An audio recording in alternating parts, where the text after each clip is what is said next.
All right, it's Friday, June 28th, and we are in the deadest, the slowest, the most boring point of the NFL calendar.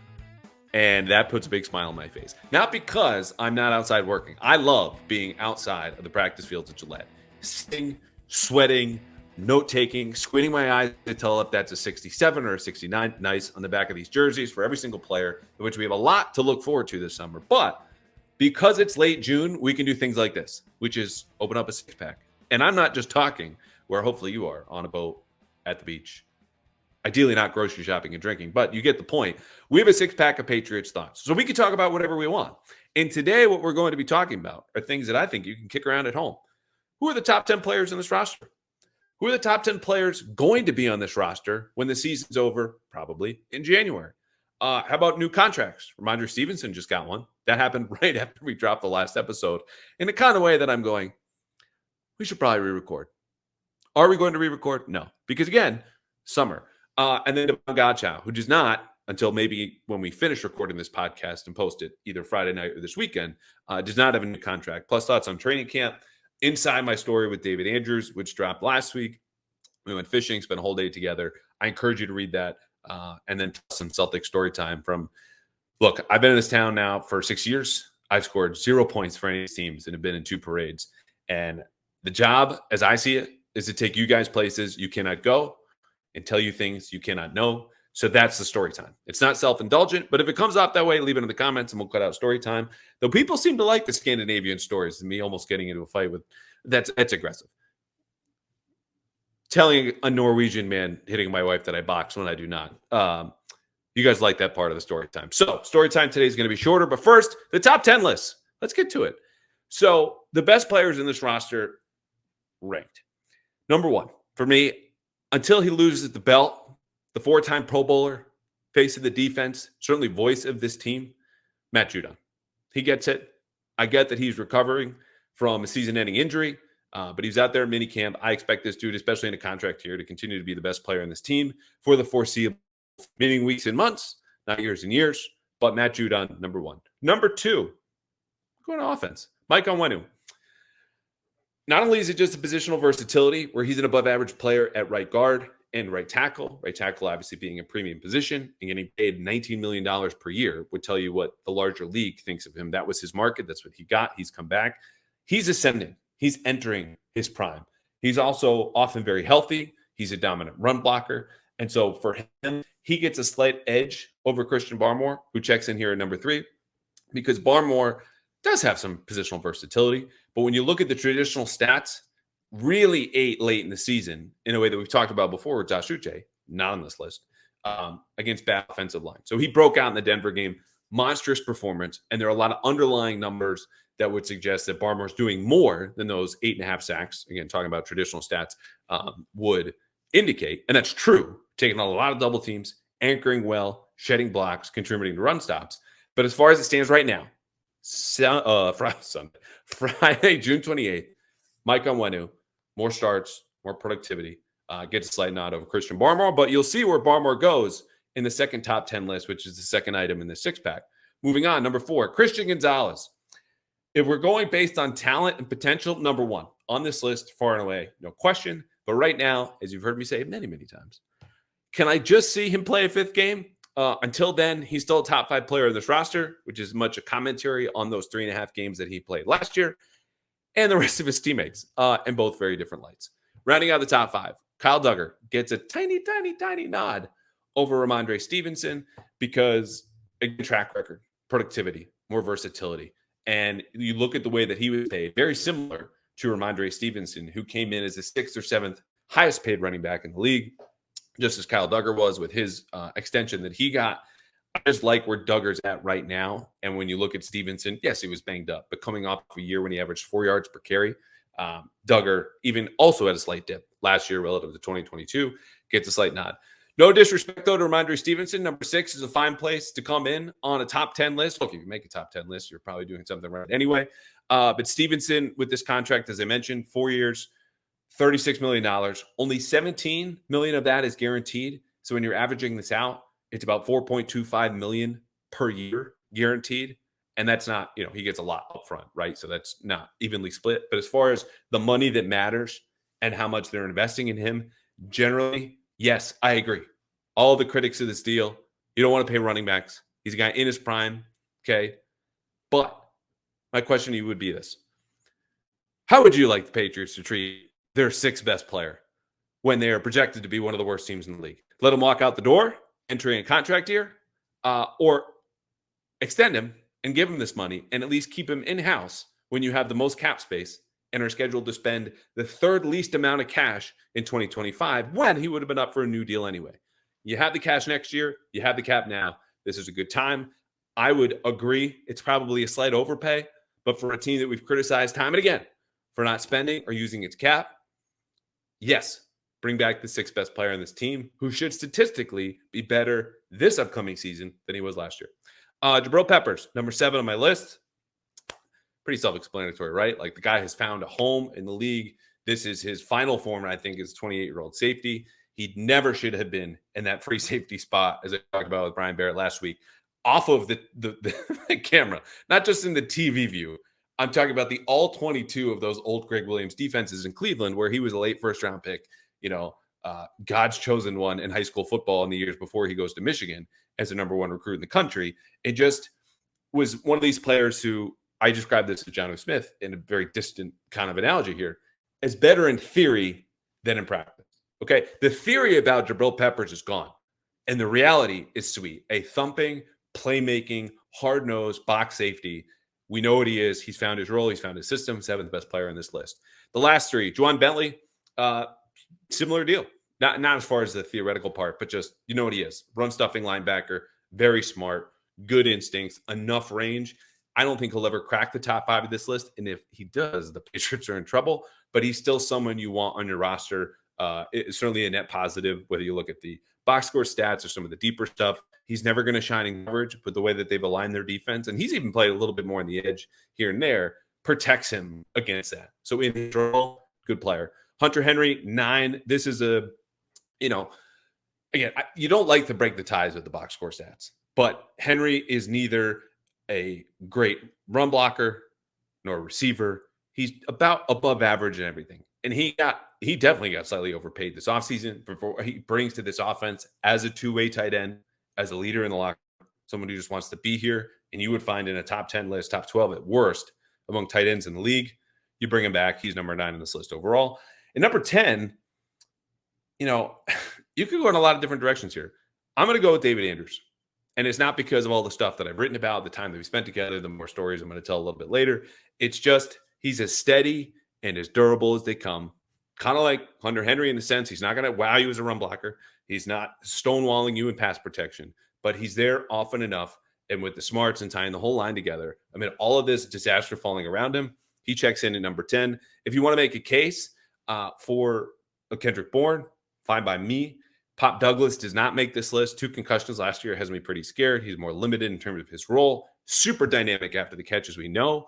But if you're looking at just best NFL players, track record, production, what I expect from them in the next couple of weeks and months, Andrews knocks out Pop Douglas. But hey, make your own list at home.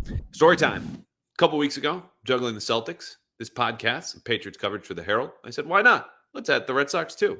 My cousin was in town. So were the Yankees. So we went to a game at Fenway. Not an easy ticket to get, as you might imagine. So what did we do? We went to Game Time, because Game Time is an authorized ticket marketplace of Major League Baseball where you can get tickets faster and easier than ever. And believe me, I hunt like a parking spot that's worth the wait. And prices on Game Time for these tickets actually go down the closer it gets to first pitch. They have killer last-minute deals, all in pricing, including those pesky fees, plus views from your seat. And there's this, my favorite part, their lowest price guarantee. Game Time takes all the guesswork out of buying MLB tickets, and if you find a lower price elsewhere, they will credit you 110%. Again, 110% of the difference. So whether your family's here, or you just want to catch a game this summer, the Sox are good. Let's admit it might not be true for long. Go to Game Time, browse through the app, find those last-minute deals, look at the view from your seat, and again, the lowest price guaranteed. Not to mention flash deals, some zone deals. Everything is down there in the app. So go to Game Time now. Download the app, create an account, and use code CLNS. I did this. I got $20 off my own podcast, my own ad read with the Game Time app. Terms do apply. Again, all you have to do, download the Game Time app, create an account, and redeem the code CLNS for 20% off. Download Game Time today for last-minute tickets and the lowest price guaranteed. And while you're making that list, here's number 2. Top 10 Patriots by season's ends. We're not going to spend a ton of time on the guys I just mentioned. This list will sound familiar, but it's in a different order. So, Patriots finish 3-14, 4-13, 5-12, 6-11, whatever it is. Here's the best player on the team. It's Christian Gonzalez. Flat out. I think if he's healthy, you will see a shutdown man-to-man corner, someone who's got good zone instincts, 6'2", fluid hips, long speed, everything. He's going to be the best player on this team. Right behind him, Christian Barmore. I think he leaps Matt Judon, who comes in third. Very good productive season for Judon. I think you start to see some of the explosiveness slip a little bit. It's just a fact of being 33. I'm not looking forward to that in a couple of weeks myself.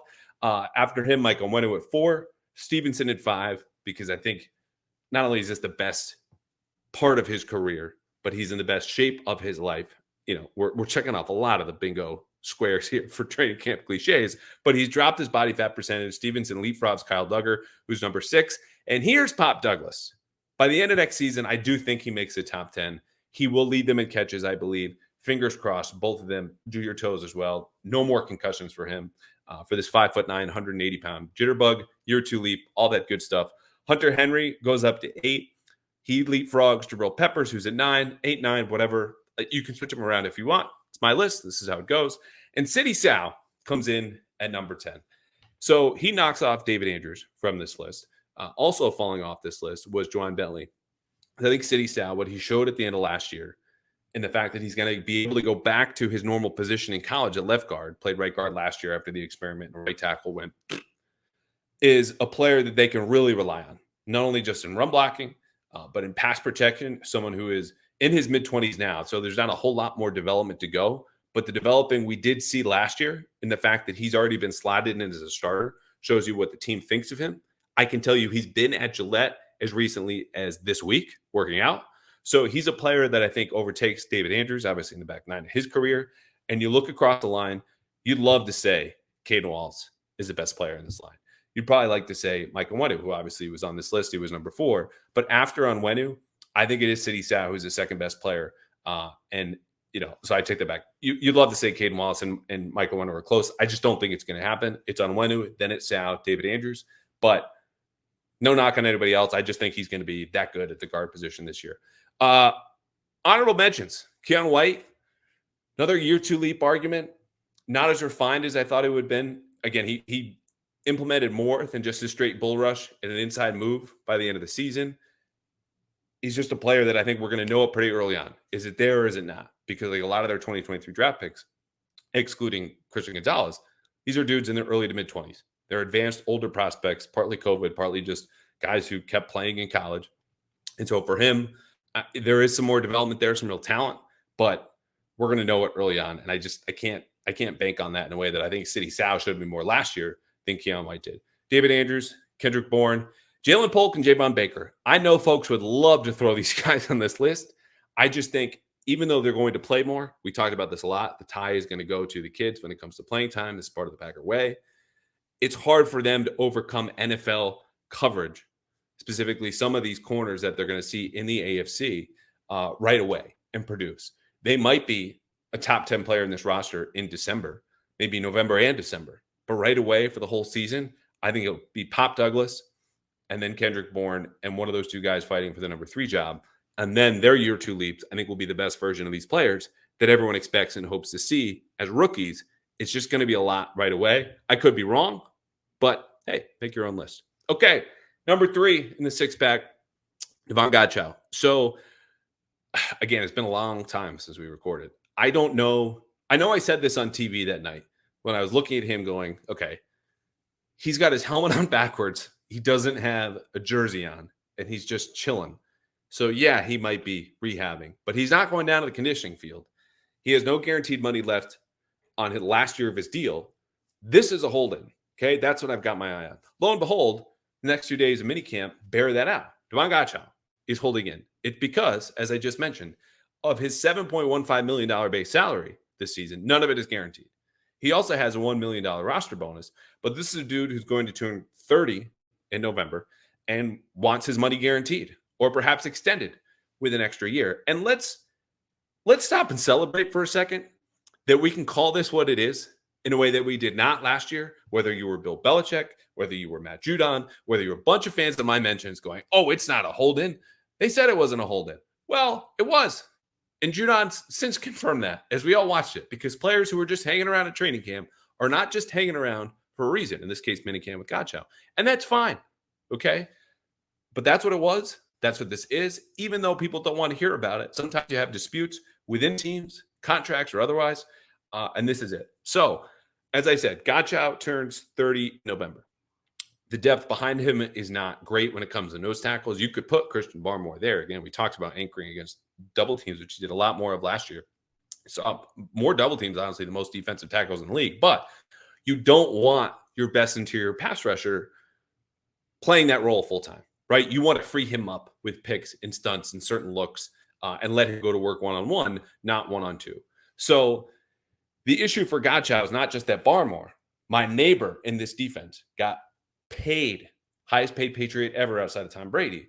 It's that I'm at a time now where I need to lock up my next deal. It might not come in free agency based on how my tape is. And my agent, Drew Rosenhaus, was always the agent you wanted if you needed an extension or a new contract with Bill Belichick. They always found a way, for the most part, to make those deals work. Going in saying, okay, this is going to happen. We just need to find out what it looks like. Bill Belichick, obviously not here anymore. So, and for the record, back up with the Rosenhaus, it's not that all of those deals ended up being team friendly. Antonio Brown was a massive misstep with things that you couldn't have seen in 2019. But Rosenhaus client, you look at someone like Judon, that was a good deal for the Patriots. So if you're Rosenhaus, if you're Davon Godchaux, if you're Elliott Wolf, first of all, I think this is a good move by Godchaux because Elliott Wolf, as we all know, has been handing out extensions left and right. But there are a few different options here. And I would assume that Godchaux wants more years tacked onto this, meaning 2 or more. If you're the Patriots, it would be hard-pressed to see them being excited about that without getting some concessions in the front end. So this could be as simple as, hey, we'll guarantee most of that $7 million, but that's it. So that's money in your pocket you don't have to earn necessarily playing week after week after week. You could do a partial guarantee in 2024 and extend him in 2025, which would also be not fake money, but non-guaranteed base salary. You could partial both years or give him this 2-year extension through 2026 and say, yeah, he's turning 30 in November. And he'll be 32 at the end of his contract. But D tackles tend to age better because this is not a position or a type of player that's dependent on that explosion, right? He's big, he's strong, he needs to stay put, okay, and occupy blockers, and that's it. Like 20 years ago, Ted Washington, almost 40, was one of the most important signings to the 2003 Patriots to go on to win the Super Bowl. So how does this end? I don't know. I would expect Godchaux to get some form of new contract. The Patriots lead the league in cap space. Again, we just talked about the cash that they are scheduled to spend in 2025 is bottom 5 in the NFL, even after the Stevenson extension. But because of those different pathways, all of which I think are reasonable, the more years, though, the less he's had guaranteed, I think, up front. So it's a matter of what he wants and what he's coming to the table. But he's paid as about the 30th best defensive talent in the league right now. I think he's in that range anyway. He does not. So we'll see how long this goes. It is a hold-in. There is a middle ground to be found. It's just, what does that look like? And I would expect it probably to get done, if I had to guess, no reporting, no aggregation on this, first, second week of training camp, because they can find him into the ground and don't have to pay back any of that in a way that's official or under the table or anything. But it'll be interesting to see how he is valued post-Belichick, who obviously loved him, called him one of the best defensive linemen in the league. And not only just Elliott Wolf, but Gerard Mayo and DeMarcus Covington, 2 defense coaches who know him better than even Belichick did as far as working with him on a day-to-day basis as a defensive line coach and de facto defensive coordinator last year. Okay, from defense, let's go to special teams, because I talked about this earlier. There's a coach I think could swing this season in a way that's not Alex Van Pelt. It's not Gerard Mayo. There's going to be a lot of learning curves. Marcus Cummings calling defensive plays. Jeremy Springer is the forgotten man of the Patriots coaching staff. And this is not a sexy topic. Special teams never is. Well, let's think about it. Chad Ryland last year as a rookie kicker made 64% of his field goals. If he had made 1 against the Colts or the Giants, or maybe even later against Kansas City, the Patriots do not finish 4-13. they're able to score, they're able to tie the game, they're able to win at least one of those games, if not more. There were 2-6 in games that he missed field goals. Not exactly totally telling them they were 4-13, but 64% stinks. That's the point here. And as I understand it, Ryland was working through some new techniques, some new approach last year with Cam McCord and Joe Houston. If all Jeremy Springer does as this new first-time special teams coordinator in the NFL is fix the kicker, takes him from 64% to 84%, that will flip inevitably in a league built on close games, the Patriots from whatever win total they be destined for now to an extra win or two. It's that simple. Now let's go to kickoffs. Obviously, the new rules, a lot of uncertainty. Could you have safeties like Justin Reed in Kansas City, who supposedly will try kicking off for the Chiefs? Could it be Jabrill Peppers here? That's my number one. That's my number one choice as the alarm goes off to keep talking about special teams. What does that look like? We don't know. What I think we will see, though, in the NFL is a ton of chaos in the first few weeks. I think special teams coordinators are going to withhold their plans in the preseason. They'll get in these, plans and techniques and practice as much as they can in training camp, joint practices, and then everyone is going to copycat. So if Jeremy Springer is willing to go, hey, I don't know how this is going to go, but let's get as zany and out of the box as we can, whether it's with the Peppers kicking off, whether it's with some dual lateral plays on the return or two returners are deployed. Whatever it is, he can do that because you look at the depth of returners. Marcus Jones, Jalen Reagor, who took a kick return back for a touchdown last year, Pop Douglas even, Kyle Duggar. There are a lot of players on this team that can take the ball and go to the house. And as we know, especially for offensive starved teams like the Patriots will be, that can flip a game too. So I'm not guaranteeing anything about Jeremy Springer. Again, young dude as far as coaches go in his mid-30s, high energy, mostly spent his time in college, 2 years with the Rams. Now he's got the full-time job. Okay, this could bottom out. But the Patriots know what bottoming out feels like. They were dead last in the league by special teams DVOA in 2022. They were 29th a year ago. If all Jeremy Springer does is take the kicker or even the rest of his special teams back to league average, this is a Patriots team that should outperform in ways that we're not just looking at Drake May, when's he going to play? Or is Jalen Polk going to catch X amount of touchdowns? Or is Christian Gonzalez going to be an all-pro? It's on the third phase. It's with Ryland. It's with Marcus Jones. It's with Jeremy Springer, who is a coach you are all overlooking. And that will be probably the most exciting special team segment I do for months. Okay. So in a little while, we'll all be boning up on fantasy football. Where can I get Ramondre Stevenson? Is Hunter Henry finally going to break out? Like Callahan's been saying so for years. And what about Drake May? Jalen Polk, Pop Douglas, Javon Baker? Well, until then, you can play fantasy and win with Prize Picks, America's #1 daily fantasy sports app with over 5 million active members. Prize Picks is the easiest and most exciting way to play daily fantasy sports in America because unlike other apps on Prize Picks, it's just you against the numbers. What you do is you pick more or you pick less on 2 to 6 player stat projections and watch the winnings roll in. You can get in on the daily action today with your friends and become part of the Prize Pick community. What that means is you and a bunch of your friends can win up to 100 times your money with as few as 4 correct picks. That means turning $10 into 1,000. And if you want promotions, always a good idea.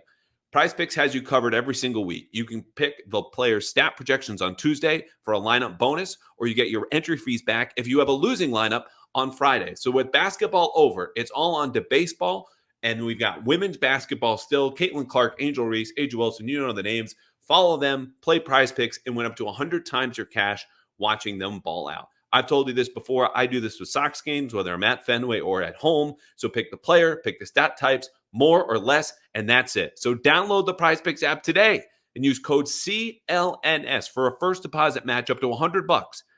Again, you put in 100, they give you 100. If you download the Prize Picks app today and use code CLNS, that's CLNS on Prize Picks for a deposit match up to $100.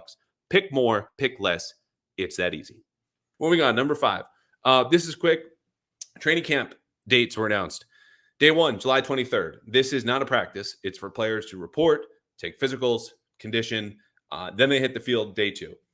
I say day 2 because that's how it's written in the CBA. And what the CBA says is you cannot have any padded practices by a normal schedule, going day 1 to day 2, 3, 4, 5, 6, 7, until day 7. So if the Patriots' day 1 is Tuesday, July 23rd, day 7 is going to be Monday, July 29th. If you are at all inclined to come to Patriots training camp down in Foxborough, And I would encourage it. This is awesome. Up close looks. You have bleachers. You can sit in the hill. You can get drinks. They're all the practices are at 11 a.m. Come to that one. This should be a padded practice. Monday, July 29th. I would also advise August 1st, which is a Thursday, or August 2nd, which is a Friday. They're coming off of a few off days then. There's this acclimation period is what they call it. The first few days, if you come down, they're not going to be padded. You're not going to have live tackling, which, it's a lot of hit and stop anyway. But in those practices, you'll see one-on-one pass rush. You want to see if Keon White is going to prove me wrong? Boom, there he is. Josh Uche, Matt Judon, Christian Barmore going one-on-one with these offensive linemen. You will see Jalen Polk and Javon Baker going one-on-one with Christian Gonzalez, and sometimes right up close. And those are the best days. Pads are on, stakes are high. Second week of camp is starting to kick off here with day 7. Again, Monday, July 29th, come to that practice, or August 1st and 2nd, the Thursday, Friday, all in the same week. Those should be at least 2 padded practices in those days. So one-on-ones for receivers and corners, one-on-one for pass rushers, also 11-on-11s. Obviously, Drake May is the big headliner. And the goal line periods. Oh, these are sweet. Ball at the 2. Defense knows what's coming. Offense knows what they have to do. Who gets it done? You will see a lot of that on those days. So come to those days for training camp. And if not, Tuesday, August 13th is their this is like watching on YouTube. I don't know why I'm doing the Bernie Sanders finger point with 2 fingers, your pointer and your thumb held together. Anyway, Bernie Sanders has come to the Tuesday, August 13th practice. It's a joint practice with the Eagles. They're only doing one because Gerard Mayo reportedly was a little bit concerned about a second day of joint practices, which we know, and I think this is a fair concern, often lead to a ton of fights.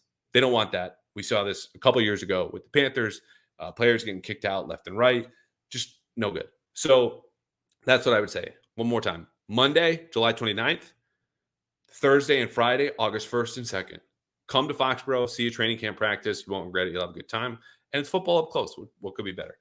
Number 6 in the 6-pack, before we get to a quick Celtic story time, the David Andrews story. So I laid everything out in this article, from me approaching him last year about the story that it was about a card game he used to run within the locker room. It was, once or twice a week.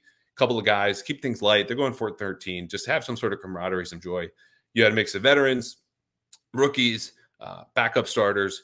And as I'm talking to him, we had to put the story down, which is not like, hey, let me surrender my credential or my, journalistic integrity here. It's just the story could not be told in the right way as far as who's going to talk and be able to talk about it. Fine, whatever. So he said, David Andrews, someone I've known now 6 years, mostly surface level conversations in the locker room. How can I make it up to you? I said, I don't really know. Don't worry about it. So he ends the season, is uncertain about his future.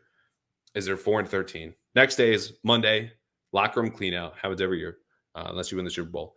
And I said, hey, what do we just went fishing this offseason? Figuring if he's retired, we'll chat. If he's not, I'm really curious what this dude wants. He's going to turn 32 next month. He went to the Super Bowl in 3 of his first 4 years. He won 2 of them. And now at the end of his career, championships are just off the table. It's not going to happen this season. It's not going to happen next season. If he hangs around for a 3rd year, he might not even be the starter. What does he want as this dude who has been at the center of the peak of anyone's career, going to Super Bowls, playing with Tom Brady, okay? Someone who's made a career that will go into the Patriots Hall of Fame and is now going to have to endure not only just a rebuild, but a full-on teardown to the studs, and he's sticking around. Devin McCourty's done. Matthew Slater's done. He is one of the last relics. Him, John Jones, Joe Cardona, the only ones with multiple Super Bowl rings in this locker room. What do you want, David Andrews? So we did go fishing. Showed up 5:50 on the Cape. There's this annual tournament that the Patriots Alumni Association, separate from the franchise, runs every year. Pete Brock, old offensive lineman from the 70s and 80s, organizes it. They bring current players, former players. Obviously, it's an alumni association, and fans who can pay to be on these 15, sometimes 20 boats at a Falmouth on the Cape to just fish with them, hang out. And all the money goes to Tommy's Place, which is this foundation that gives money to set up vacation homes for kids with cancer who live on the Cape. So we go. Again, I'm going to encourage you to read the full story. But this was David Andrews, a 7-time captain. Like, I had never heard him before about those Super Bowls, about what he wants now, about how things have changed him. Again, at the literal center of all the disaster with the offensive dysfunction and the bad coaching and the locker room risks, and what he wants now moving forward. And the gist of it was a lot of little joys and the things that you find, and I don't think we appreciate or write enough about from a human interest standpoint about guys like him who are sticking this out. And part of it, yes, is to get the Patriots back, former glory, a part of that. But even he admitted, as he's laying out this kind of vision for me, Drake May throwing a touchdown pass or Jalen Polk catching that touchdown pass in the Super Bowl. You tell yourself you're a part of it, but you're really not. I think if the Patriots get back there, it will be part of what David Andrews did this year. And if he comes back next year, he did get a contract extension for 1 year. The Patriots are lucky to have him. I don't say that.